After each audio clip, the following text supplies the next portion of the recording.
Hi guys, Motosayo Vlog. Ayan, dito po kami sa Ginubatan Elban guys. Meron naman kami another charity. Ayan. Siya po si Nanay, na yun po ang may tutulungan ngayong araw na to sa charity dito sa Ginubatan Elban. Ayun po. Hello po Nanay. Si Nanay Ana and ito, si Nanay Ana, ayan po, ang aming pong tutulungan. Guys, ayun yung aking, ayun yung aking, yan yung aking logo. Ayan guys. Si Nanay Ana, at saka si FA, team, yun po yung, yan sila po yung nag-organize and also one rider, ayan.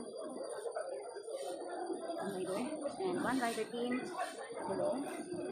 And also, responsible Riders Club, Albay. Dito po yan sa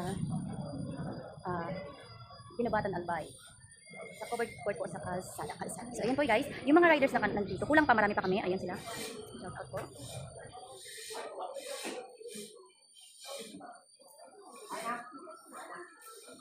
Sa mga gustong kumain po, kumain na.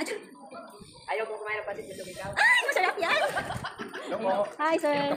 Mamaya inom tayo. Ayan, ito po yung mga yung mga pagkain ng mga gustong kumain, yung mga nagutom na nga. Sa mga po riders na mga pwede kumain po. Yan ang kagandahan sa mga ganitong charity guys, may pakain. May pakain talaga. So, yun. Ayan, shout out po. Hi ma'am. Shout out po ma'am. Hello po. Shout out sir mga sir. Shout out po. Thank you. Natanggal yung niyan, black. Thank you so much sir. Ayan. New followers, thank you.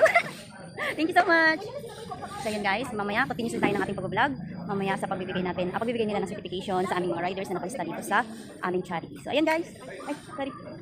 Thank you. Son and Holy Spirit, amen. Heavenly Father, thank you for the gift of this new day. Guide our thoughts, words, and action. Help us all the present today. Help us peace and uncertainty and respect for whatever we face. In that we pray in Jesus' name, amen. In the name of the Father.